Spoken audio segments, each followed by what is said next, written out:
नमस्ते सेवा हजुरहरूलाई सन्चै आरामै हुनुहुन्छ होला र म नि सन्चै छु है।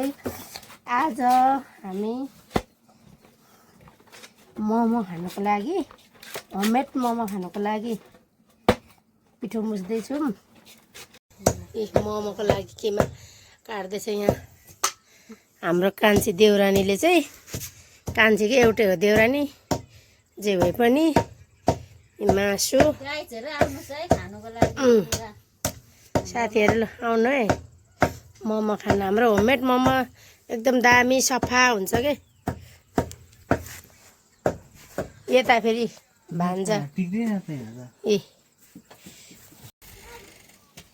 मसला पिस्नु यहाँ हामीले हायर गरेको छौँ है। यहाँ मसला पिस्नु हामीले नसकेर हाम्रो भान्जालाई खतरा पिनेको छ। ऊ चाहिँ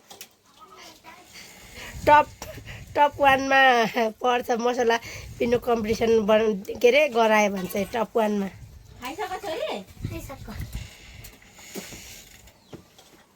खतरा पिस्दैछ।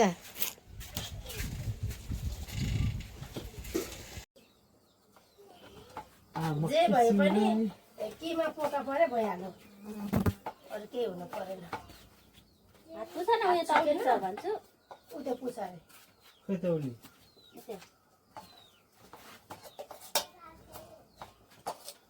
ढाँड दुख्छ पर के भएर ढाँड दुख्छ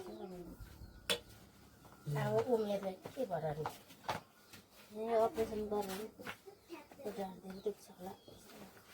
अनि मोटो पनि भयो, मोटाएर पनि दुख्छ रहेछ के ढाँड। के ढाँड दुख्छ सुतेर ढाँड दुखिरहेको हुन्छ। लु अनि म त्यस्तै त हुन्छ त के रोग लाग्यो होला मलाई त। कुन त के भन्छ नसा च्यापेको छ अनि के भन्छ हड्डी खिएको छ, नसा च्यापेको छ भन्छ। त्यस्तै भयो त्यो प्रब्लम। पहिले त फेरि दुख्दैन थियो नानी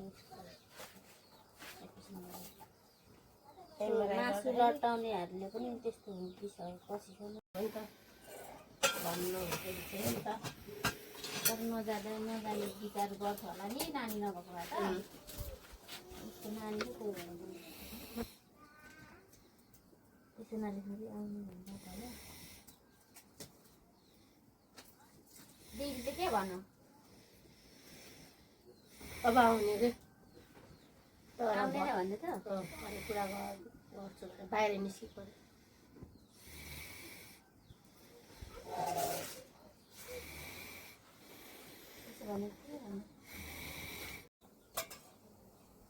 कति भरि भरिहालेको राम्रो अघि गिरायो न माइतीलाई पनि चिल्ली हालेछ कि पुरा। चम्चा त नहालेन हौ, हातले पो खानु त यसमा हाल्नु मलाई पुरा हातले। अचार भने के भनेको? हेलो गुड मर्निङ सेवा नमस्ते हजुरहरूलाई स्वागत छ न्यू डे न्यू ब्लगमा। के छ हजुरहरू सन्चै हुनुहुन्छ होला। म पनि सन्चै छु। सुस्त रहनुहोस्, व्यस्त रहनुहोस्। र म नि सुस्त र व्यस्तको साथमा हिँड्दैछु। आज चाहिँ म माथि जान लागेको भाइ सल्लाह छ बिहेको लागि। भाइ सल्लाहमा हिँड्दैछु म। हेर्नु पानी परेर क्या राम्रो क्लियर दिन भएको छ। वाह पानी परेकोमा त साह्रै राम्रो देखिन्छ के।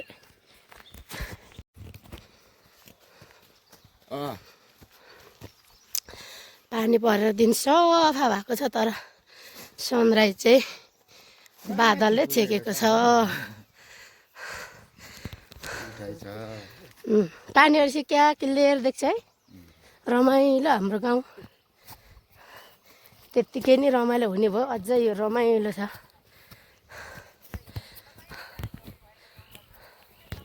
कसलाई गरेको हामी जाँदैछौँ भाइ सल्लाहमा अरू पनि आउनु बाँकी छ। कोही जानु भइसक्यो, दाइहरू जानु भइसक्यो, माथि जानुपर्छ। साथीहरूलाई थाहा हुँदैन होला भाइ सल्लाह के कस्तो भाइ सल्लाह के को भाइ सल्लाह भनेर। हाम्रो यहाँ चाहिँ जुनसुकै कार्य गर्दा पनि भाइ सल्लाह गर्नुपर्छ। सबैजना बसेर आफ्नो दाजुभाइ उतुङ भाइ बसेर कामको भाग लगाउनु पर्ने हुन्छ। कसले के गर्ने, कुन दिन कार्य, कुन दिनदेखि त्यो कार्यमा जुट्ने भनेर सब आजै सल्लाह हुन्छ। कति ठाउँ त हुँदैन, हाम्रो उता त हुँदैन त साइला हो यस्तो भाइ सल्लाह गर्दैन नि हाम्रो उता त। सबै घरकोले, मेरो सिन्धुली माइतमा चाहिँ यस्तो हुँदैन। के भन्छ, घरकोले नै के गर्ने कसो गर्ने, निम्तोमा कोलाई बोलाउने होइन, कहाँ कहाँसम्म बोलाउने, त्यो सबै घरकोले निर्णय गर्छ। पछि भान्से त खटाउँछ नै, अब घरकोले गरेर भ्याउँदैन होइन। तर भाइ सल्लाह चाहिँ बस्दैन। बजारै हो साथीहरू, सदरमुकामको बजारै। आज यहाँ भाइ सल्लाह हुँदैछ बिहेको लागि, कार्यको लागि। हाम्रो चाहिँ यसरी भाइ सल्लाह हुन्छ है साथीहरू।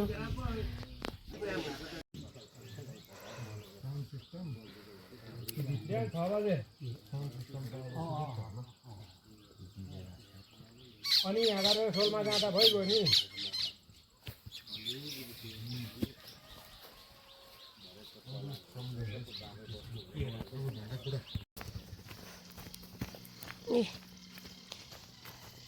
यस्तो पनि ल्याइयो है साथीहरू। भाइ सल्लाहमा गएको आउँदा आउँदै बाटोमा यस्तो चिज पनि भेट्यो। अब लगेर भात पकाएर यसलाई धोएर पर लसुन खुर्सानी फोरा पड्काएर पर पारेर भुटेर भातसँग गम गम खाने हो। ए लट्टेको साग मिठो हुन्छ, लट्टेको साग।